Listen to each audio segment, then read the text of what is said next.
Puluhan anak usia sekolah dasar atau SD dan sekolah menengah pertama atau SMP dari Kota Makassar dan sekitarnya bersaing menjadi yang terbaik dalam turnamen bulu tangkis yang digelar di Sekolah Al-Izhar Cendikia Makassar di lapangan Fajar Arena, Gedung Geraha Pena Makassar, Selasa 14 Februari hingga Kamis 16 Februari 2023. Kepala Sekolah SMP Al-Izhar Andi Ariana mengatakan bahwa event ini bertujuan mengembangkan bakat pelajar sekota Makassar, sekaligus mencari bibit-bibit pelajar yang berprestasi dalam olahraga yang telah mengharumkan nama Indonesia di kancah internasional ini.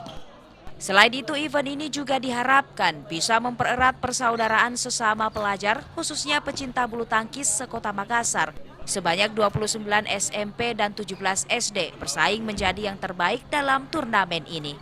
Kegiatan AFC ini, Al-Izhar Fair Competition itu diadakan bertujuan untuk mengembangkan bakat pelajar sekota Makassar dan itu meningkatkan silaturahmi.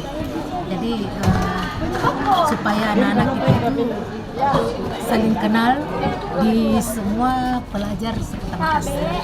Dan ini kegiatan dilakukan setiap tahun. Ini program tahunan. Jadi anak-anak kami memang selalu siap untuk hal ini.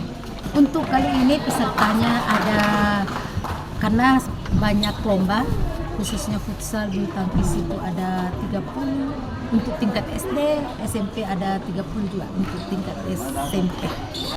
Turnamen ini merupakan kegiatan tahunan dan merupakan event kedua kalinya yang diharapkan bisa melanjutkan kesuksesan event sebelumnya. Sekolah Al-Izhar Cendikia Makassar sengaja menggunakan lapangan badminton Fajar Arena karena memiliki kualitas lapangan yang baik serta dilengkapi tribun penonton yang memungkinkan pertandingan disaksikan keluarga peserta secara aman. Ijal Sahrir, Fajar TV dan Fajar Radio melaporkan.